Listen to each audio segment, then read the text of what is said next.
Ito po, hiniwa ko na siya. Ayan. So, kita niyo. Hello po, magandang gabi mga OFW at mga hindi rin OFW. Laging palagi yun ang sinasabi ko. So, ito po meron akong isi-share sa inyo. Gustong-gusto po ito ng mga kiddos. Gagawa po tayo ng meatballs with egg. Ipapalaob po natin yung hard-boiled egg. So, ito po yung ground pork. Ayan. Tiga half kilo po ito, kaya 1 kilo lahat. So, ito po yung egg na babalutin natin ng meat. Kaya, meatballs with egg. So, ito po yung ating gamitin. May suriso de bilbao po akong lalagay para masarap ang lasa, magustuhan ng mga kiddos. At saka red bell pepper, sibuyas, garlic, carrots. Kung may daang sibuyas kayo, naubusan ako. Meron ako dyan, kaso nalusaw na, natuyo na. At saka 2 egg na pang ano natin, mix. Ito, black pepper, pero i-grind natin siya. Salt. Ito yung favorite ko, sili kung napakasarap, napakabango. So, ito naman po ating i-add sa 1 kilo, 1.5 cup na cornstarch. So, ito po yung garlic powder ko na napakasarap. Nilalagay ko siya rin para hindi siya matuyo. Ayan, onion powder. So, ayan po siya. Binutas-butas ko na siya para ma-drain, malaglag yung mga mga tubig-tubig ng meat. Kasi pag naka-frozen, nagtutubig po siya. So, ito mag-grind na po tayo. Ayan. So, ito mga 1 kutsara na siguro ito. Mimix ko na rin po si bawang.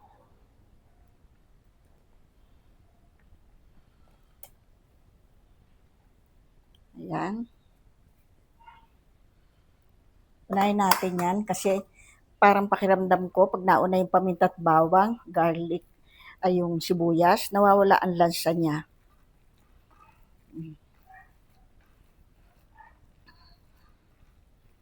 Dalawahin ko na nga. So, ngayon, imimix na po natin itong chorizo de bilbao para may sweetness ng konti. Maglalagay din tayo ng konting sugar. Ayan. 1 carrots lang ito. Yan, lagyan natin siya ng 2 egg.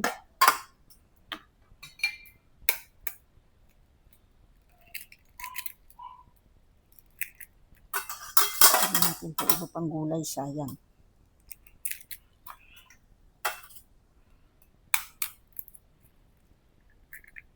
Yan. Salt, syempre. So, 1 kilo po ito. Maglagay tayo ng 1 tablespoon. Dahil mag-a-add po ako nito, baka umalat. Ayan. Mag-a-add tayo ng likomki.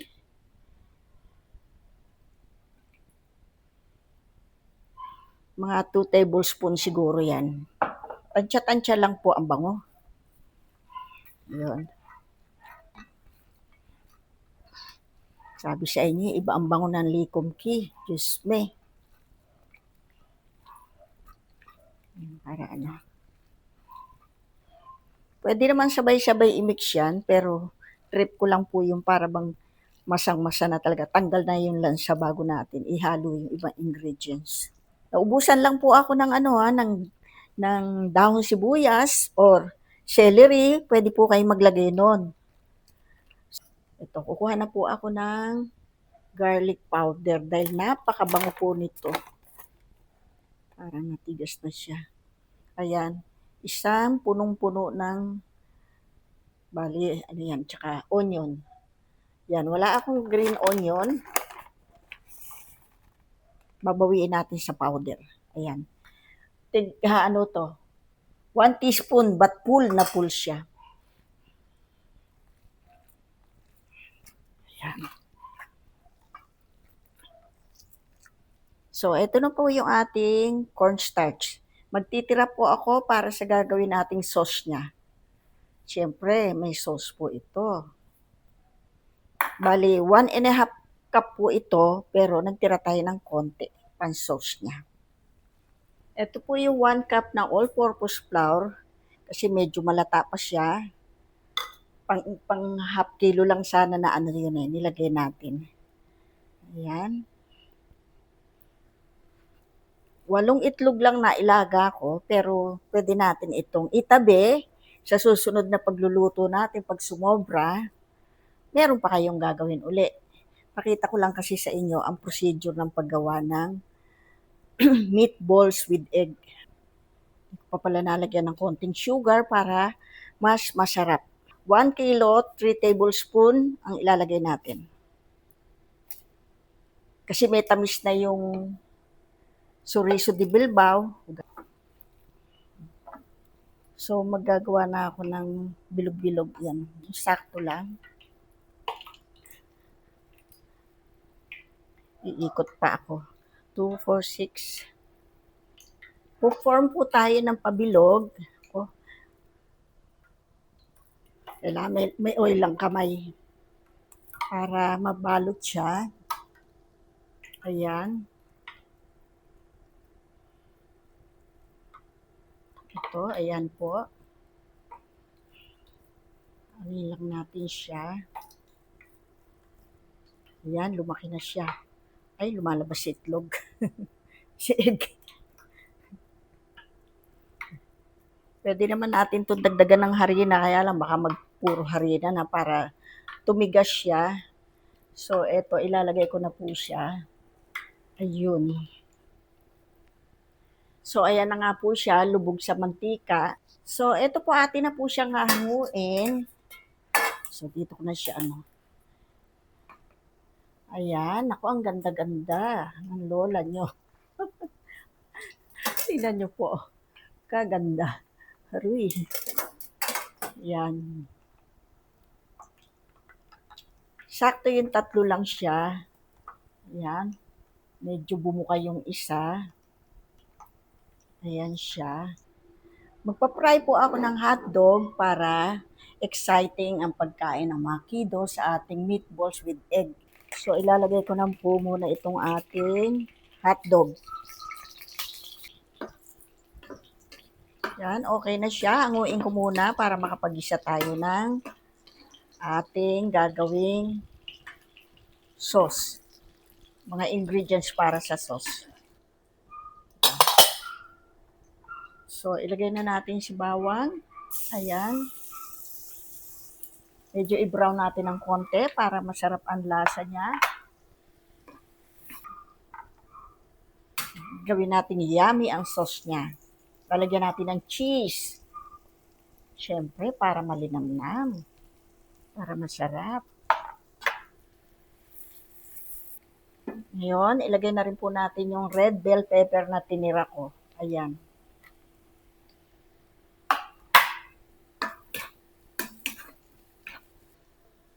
Lagyan na po natin ng likomki. Ayan. Bango-bango. Lalagyan na po natin ng tomato sauce. Tansyahin natin kung marami siya. Lagyan natin ng paminta. Bango. Tinansya ko lang po itong sauce niya kung marami. So, hindi na pala ako dapat mag-add ng pampalapot kasi kung nabili kong UFC tomato sauce, ayan, medyo malapot na siya. Ay, mukhang magdadagdag ako ng water, hindi sauce. For the meantime, lalagyan na natin siya ng cheese. Tapos ilalagay na natin ang ating meatballs with egg. Yummy, malagyan din.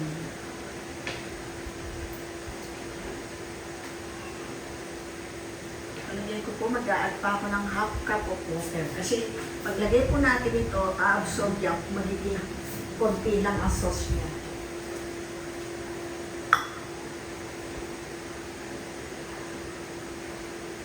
At ilalagay na natin itong ating meatballs with egg.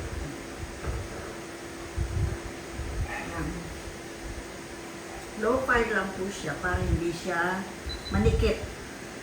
Ayan, nilagyan ko uli siya ng cheese, ang damakmak na cheese, ayan. Para masarap na masarap siya. So, eto na po siya. Nagdagdag po ako ng konting tubig kasi masyadong malapot. Ayan. Titikman natin siya. Sandamakmak na cheese. Yan ang gusto ng mga kiddos.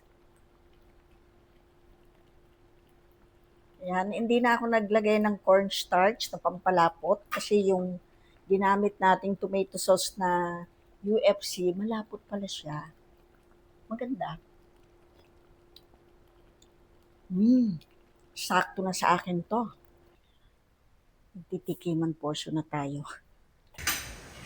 Sarap. Sigurado magustuhan to na ating mga kiddos. Kahit hindi kiddos, matanda man o bata. Yan natin ang sauce. Ayan, nung lumalapot na yung sauce, habang lumalaki kasi isang damakmak na cheese nilagay ko. Ayan.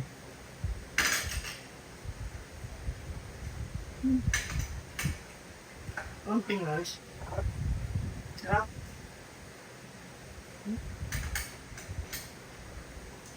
Bagay na bagay.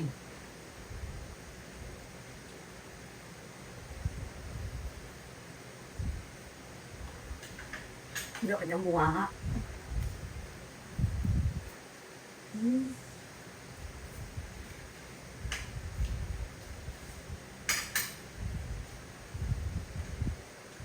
Yummy.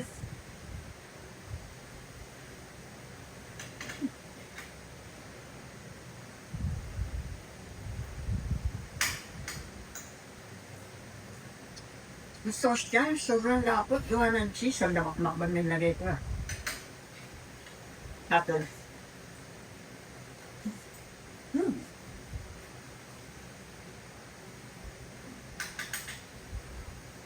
sarap.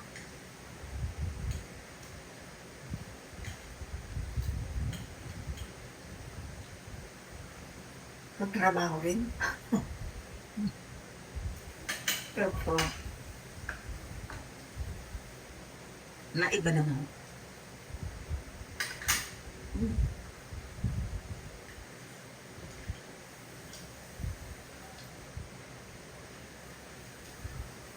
Ayan. Bagay na bagay pa na egg talaga dito. Tagal ko na itong hindi nagawa. So, umang pa.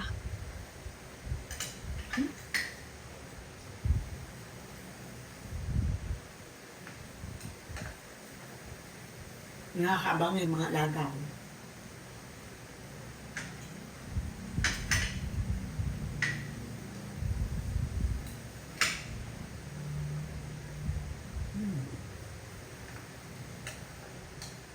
Sarap na lang matulog pag gusto.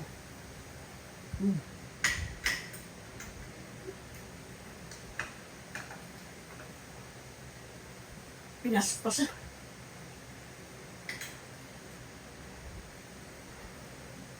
Pinaspas na naman.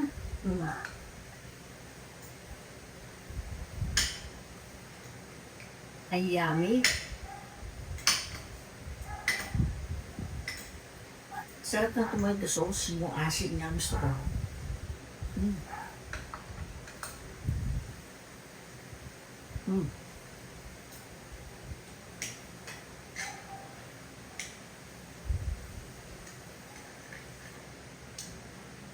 Mga kalaban ni Batman to.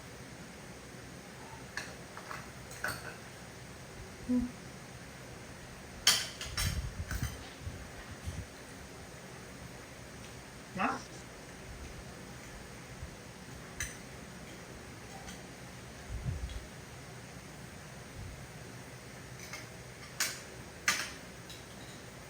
No.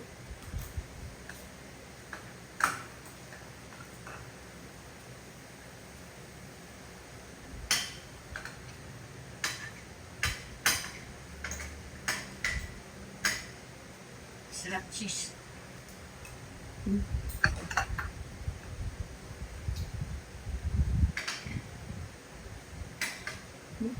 Nalaglag. Tira ko na lang yung kay Coco.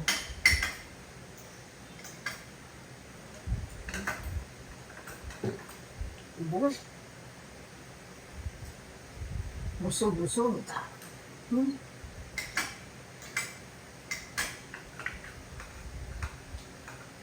Busog-busog.